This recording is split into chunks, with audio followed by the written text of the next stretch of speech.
It's good to lose?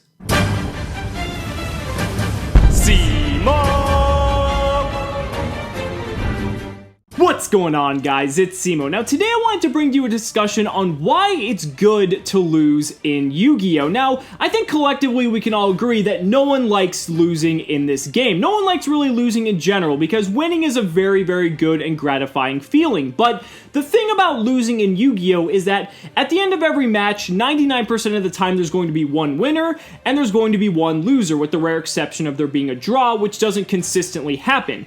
But when you do lose in a match of Yu-Gi-Oh!, you have the most opportunity to grow not only as a player, but as a person as well than compared to when you win. And the reason I believe this is supported by several different points, being deck building, technical play, and sportsmanship. So starting off with deck building, when you lose a match, it gives you the opportunity to look at your deck and kind of think, how could I have done this differently in terms of my deck building? Was there something for this specific event, whether it was a locals, a regionals, a YCS, hell, even just playing with your friends and, you got completely scraped, was there something I could have done differently with my deck? And, that's always something that you can look back on, because in my opinion, deck building is the essence of pretty much all success. The deck pretty much is, if your deck isn't built properly, that's going to greatly affect your chances of doing well with your technical play, because you're not going to have the correct resources to necessarily do as well as you might want. So this gives you the opportunity to look,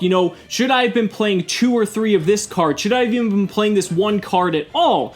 All these different things that you can look back and analyze. That's something you might not have looked at, before when you were preparing for that event or anything along those lines, because you might have had tunnel vision and thinking like, this is the route I want to take, this is the best way that I'm going to see the most success at this tournament.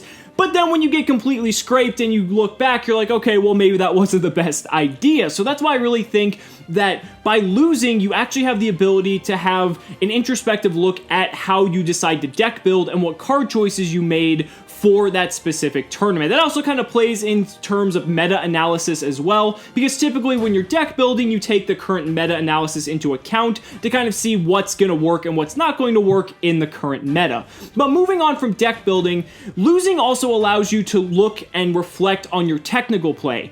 Especially if you were in a recorded match, whether it's like an online tournament, like one of the Zodiac tournaments, or if it's a recorded tournament at like a YCS or an ARG, when you have the opportunity to play on camera, this is actually one of the best reasons that you can lose, because if you do, you can actually go back and watch the footage, similar to how sports players look at their past footage of their past games, whether it's, football, basketball, anything like that, and they can look and see how they could have done things differently. You can look and take your opening hand and almost see what card for card you could have done differently in certain aspects against that opponent, because when we're in the heat of a match, sometimes you're not thinking clearly. You might be thinking something completely different. You might be in a completely different mindset than you were when you're looking from an outside perspective, rather than when you're right in it, right across the table from your opponent. So being able to look back and see, did I play the correct cards at the right time? Should I have waited on this certain play? Should I have made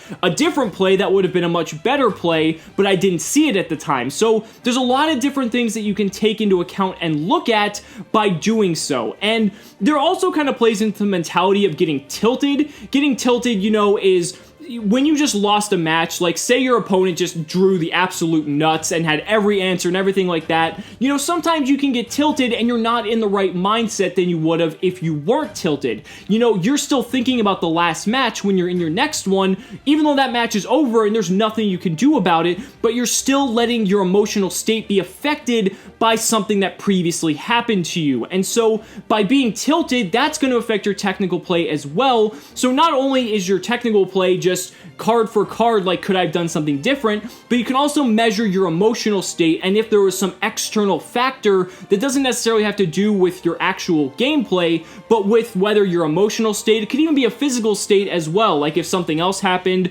or anything like that. Maybe you weren't feeling well after lunch or something like that as well. So it really gives you the opportunity to look back and analyze all the different factors that can help you do better in your next tournament. And then moving on to the third and final thing is sports Sportsmanship, because when you lose in Yu-Gi-Oh, that's sometimes the hardest thing to do is reach across the table and shake your opponent's hand, especially if they just like top deck the one card out of their like 27 card deck that they needed to break your board and kill you on that turn. Like, we've all had it happen to us. We've all had our opponent draw the nuts on us. We've had them just completely like screw us over. It's happened to each and every one of us, and really, this allows you to grow as a person and mature and basically show that, you know, this is a card game. Ultimately, this is a card game, and there is a tiny amount of luck and variance involved in that. That is things that are completely out of your control. You know, you could have played the game absolutely perfectly, and they needed that one card, and you know what? Sometimes they're going to draw it, and there's nothing you can do about it. There's no way that you could have prevented it. It just happens, and being able to, you know, keep a positive attitude, be able to shake your opponent's hand, wish them good luck in the next round, all these different things that just continue to foster a positive community in the entire game of Yu-Gi-Oh! That's sometimes the biggest way that you can grow as a player, by losing at this game. And so, you know, I really feel like losing in this game does have a lot of benefits, even though none of us like to lose. You know, I've already said that in the beginning, but you know, there is a lot of chances for us to grow by losing, and I feel like losing is the way that you can pretty much up your game and really take a step back and look at how you can improve yourself as a player, both technically as well as personally. But that's just my thoughts, guys. Let me know down in the comments what you guys think. I want to give a shout out to the RJB0 here. He's another smaller Yu-Gi tuber who I'm really good friends with. He made a video similar on the subject, and while I was going to make this video, you know, a while back, he beat me to it, and so I just have to shout him out because, you know, he kind of has that same mentality that I do, that this is something that I feel is really important, and I really feel can help,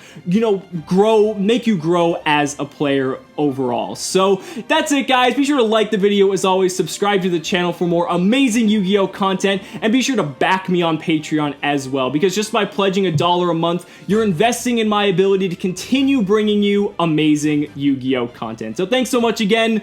We'll see you next time.